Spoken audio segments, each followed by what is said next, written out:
Are you challenged with an autoimmune condition? And if you are, or if you know someone who is, then this talk today is for you. You don't just have a body. You have an emotional body that holds and stores trauma. And as anything else in life, it also has its limitations and a threshold and how much it can store and hold on to. Now also stay tuned because I will be sharing a lot more information about combating autoimmune disease and 5 must-do tips, and this is part 1 of 2.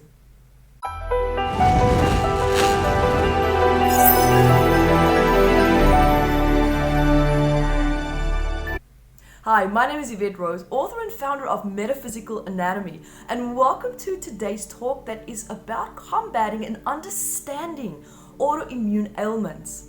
Now, autoimmune disease is a condition that causes the immune system to start to attack itself. And you might also have certain areas in the body that is specifically targeted. And you can also find out a lot more about the emotional root causes by referring to my book Metaphysical Anatomy 1. There are many ailments there, and you will find a lot of hidden messages that's always been in your body. So, for example, these areas that now are affected, we're going to be looking in an in-depth way and from a different angle to understanding your specific ailment and challenges.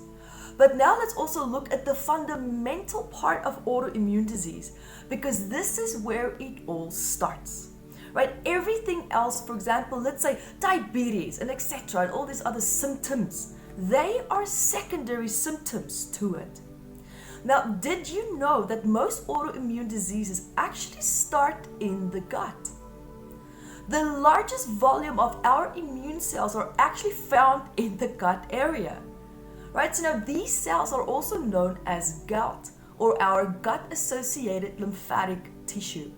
Now your immune system can fire off from here. Now this area must also already, for example, now in this case, have a predisposition weakening from your ancestry in order for your gut to start to malfunction, right? To the extent now where it can trigger off an immune disease. So now also, keep in mind here that the spleen and the thymus also plays a really big role in managing the immune cell function. So it is also important to also review the hidden psychosomatic stress of the emotional body that relates to these parts. Now, the spleen emotionally relates to, for example, who is healthy in your life and who is not. And the thymus relates to emotionally and physically, where a person feels protected in their life. Now, in short, the immune system now, for example, protects you from invasion of foreign cells. Now, psychosomatically, this translates to not feeling protected and cared for by people in your life who is meant to do exactly that, right? Protect you. And now, instead of protecting you, it's the opposite. They're actually making you feel unsafe. And if you now, in this case, are challenged with autoimmune disease, then you will know that this is the starting point of your ailment. And if you are challenged with, for example, say, diabetes or chronic disease or arthritis and so forth, then these secondary ailment expressions surface because of your reaction to your environmental stress and how you react to it, right? That determines how you react to it. And that determines how the autoimmune disease becomes activated in you. And of course, inheritance here also plays a role, but also as much of a big role as you would think necessarily here in this case. Did you also know that you only have 1/3 of a risk of actually developing a genetic inherited disease? The other 2/3 are actually because of your environmental triggers and how you react and respond to your environment based on your emotional resilience. Now let's move on to the psychosomatic stress, right? So this is now looking at the emotions that's hidden in the body that contributed, that's adding to this ailment from expressing. Now, it's easy, for example, to say that, you've started to attack yourself when you look at the medical description of this ailment, right? That's kind of like the generic throw out there that people would give people who's struggling with autoimmune disease. But honestly, if I had that condition, I wouldn't digest that very well. So let's look a little bit deeper into that, because there is so much more about it. Now, this kind of element is, for example, where it stops with the description. Now, let's set that aside completely, right? Here's what's happening in the emotional body and the subconscious mind. Your need for love, right, and your circumstances has now become dysfunctional, right? And your body has malfunctioned because of the vagus nerves also not working as well as it should, right? Your gut flora has now spiraled, and inflammation has taken over to the extent where the body cells has started to attack itself. Now, the psychosomatic patterns behind this is feeling attacked by people that you loved or still love, but due to negative associations that you have now formed with these people, and also formed with receiving love, such as needing love, such as needing care, and also receiving love, you felt perhaps abused or attacked, even though the people's actions might not necessarily have displayed that. But that is how you reacted because of an emotional and a psychosomatic vulnerability, predisposed vulnerability in you. Now, this becomes, if this is repeated, this becomes your association with love. And so people closest to you who's meant to show you love is causing you now to feel that they're showing you the opposite, right? At least their behavior is now making you feel that way. And this translates to feeling attacked by love, right? Your body loves you. Your body's there to support you. It's there to do everything that it can to help you.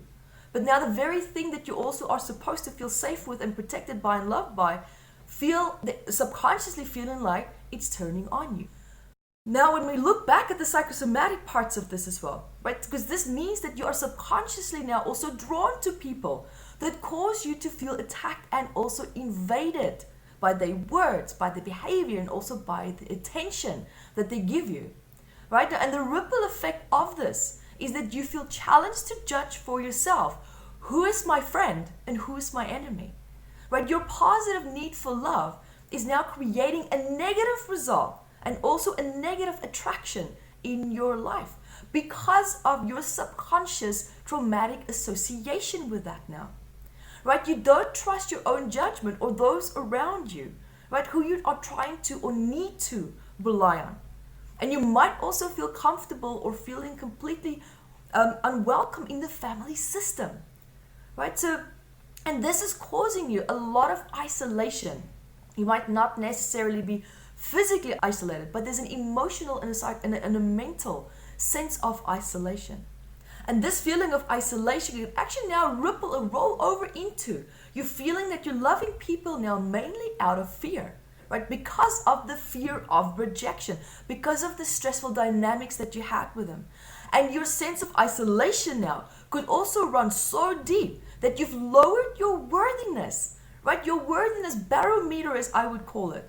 And that now you accept people into your life and into your space that are not necessarily healthy for you, right? You could even end up, for example, being abused because of this. And now this reinforces your fear of being rejected, because being rejected means being isolated. Even though in some cases, not all, but some cases, abuse ends up being the price that you pay. However, it's not that you consciously wake up deciding every day, I'm going to attract the people that's the most out of alignment with me. That is how the subconscious mind works when it stores information based on what it needs. Very important. So now here also in this case, when we come back to this, you're also challenged with a very heightened sensitivity toward how people react and respond to you, right? Your coping mechanism now can flip either way. Right? For example, one is that you can become very numb to unhealthy and even aggressive environments. And now you tend to stay in these negative dynamics as well, right? You stay in them too long.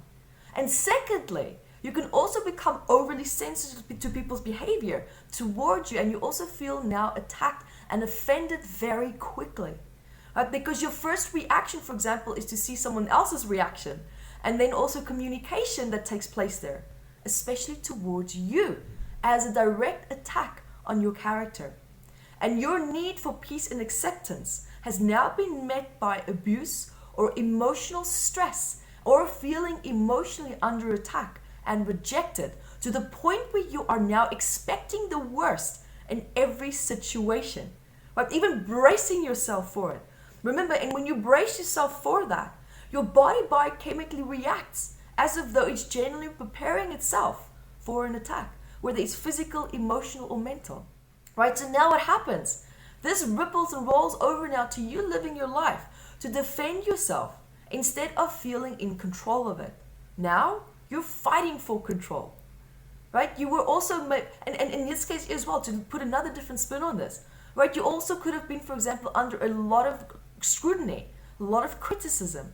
You could never do anything right now, and also felt punished and attacked by people who should have guided you and praised you and given you support.